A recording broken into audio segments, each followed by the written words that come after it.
अगर आप प्रेगनेंसी के लिए ट्राई कर रहे हो लेकिन प्रेगनेंसी नहीं हो पा रहा है और आप डॉक्टर के पास उसके लिए कंसल्टेशन के लिए जाते हो, तो जब डॉक्टर आपका हिस्ट्री लेते हैं तो एक सवाल आपके मेल पार्टनर से ज़रूर किया जाता है कि उनको बचपन से लेकर अभी तक कभी मम्स हुआ था क्या? मम्स जिसे मराठी में गाल-गुंड बोला जाता है, हिंदी में गलसुआ या गलगंड ऐसे बोला जाता है, वो कभी हुआ था क्या? तो क्यों? इस सवाल का इनफर्टिलिटी से क्या रिलेशन है? मम से कभी इनफर्टिलिटी क्यों हो सकता है? तो इन्हीं सारे क्वेश्चंस के आंसर्स आपको इस वीडियो में मिल जाएंगे, लेकिन आपको इसके लिए ये वीडियो एंड तक देखना पड़ेगा। हाय, आज के हमारे वीडियो का टॉपिक है मम्स और इनफर्टिलिटी। तो मम्स क्या है ये पहले मैं बताती हूँ आपको। मम्स ये एक वायरल डिसीज है, एक वायरस की वजह से होता है। नॉर्मली तो वो पैरोटिड ग्लैंड यानी कि सलाइवरी ग्लैंड पे असर करता है, जिसकी वजह से वो ग्लैंड स्वेलिंग होके फूल जाते हैं, फीवर रहता है, बाकी सारे फीवर से रिलेटेड सिम्टम्स रहते हैं।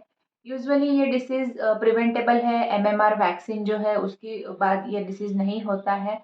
लेकिन अगर ये डिसीज़ होता भी है तो ये सेल्फ रिजॉल्विंग डिसीज़ है, वायरल इलनेस है। यूजुअली 1 वीक में या ज़्यादा से ज़्यादा 2 वीक्स में इसके सिम्पटम्स खुद ही रिज़ॉल्व हो जाते हैं।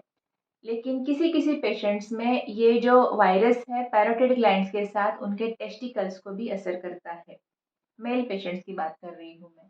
टेस्टिकल्स यानी कि वो जगह जहाँ पे एक्चुअली स्पर्म प्रोडक्शन होता है। जब मम्प्स वायरस टेस्टिकल्स को अफेक्ट करता है तो उसे मम्प्स ऑर्काइटिस बोला जाता है। और यूजुअली ये डिसीज भी सेल्फ रिजॉल्विंग होता है, 1 वीक या 2 वीक में वो भी अपने आप से उसके सिम्टम्स चले जाते हैं। लेकिन किसी किसी पेशेंट्स में इसकी वजह से लॉन्ग स्टैंडिंग इफेक्ट्स भी दिखते हैं, जो कि है कि टेस्टिस का कुछ पार्ट इस प्रीवियस इन्फेक्शन की वजह से काम करना बंद कर देता है, थोड़ा सा एट्रोफी हो जाता है, कुछ पार्ट काम नहीं कर पाता है।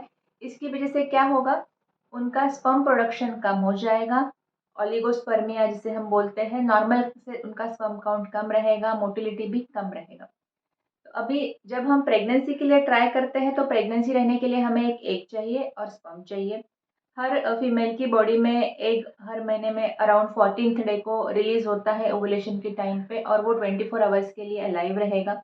और स्पर्म को उस 24 आवर्स में अपना काम करना है, एग तक पहुंच के उसको फर्टिलाइज करना है, तो उसका एम्ब्रियो बनेगा और वो एम्ब्रियो अच्छा रहेगा तो वो चिपक जाएगा यूट्रस में और प्रेगनेंसी होगा। तो ऑब्वियसली अगर स्पर्म का काउंट कम रहेगा या मोटिलिटी कम रहेगा तो ये होने का चांसेस कम हो जाएगा कि स्पर्म वहाँ तक टाइम में पहुँच पाए और फर्टिलाइज कर पाए, ये शायद नहीं होगा और इसीलिए इन पेशेंट्स में इनफर्टिलिटी हो सकता है।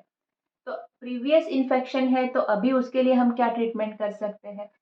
तो अभी हम उसको स्पर्म काउंट बढ़ाने के लिए कुछ एंटीऑक्सीडेंट्स या विटामिन्स दे के कोशिश कर सकते हैं, और नहीं तो हम आईयूआई या आईवीएफ के टेक्निक से उस कपल को प्रेग्नेंट बनने के लिए हेल्प करते हैं।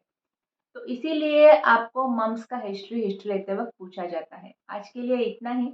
अगर आपको इस बारे में कोई और डाउट्स है तो आप नीचे कमेंट्स में पूछ सकते हो, या अगर आपको कंसल्टेशन के लिए आना है तो मेरा क्लिनिक मुंबई में है, चेंबूर और तिलक नगर एरिया में, और यूट्यूब से आने वाले पेशेंट्स को हमेशा फर्स्ट कंसल्टेशन फ्री रहेगा।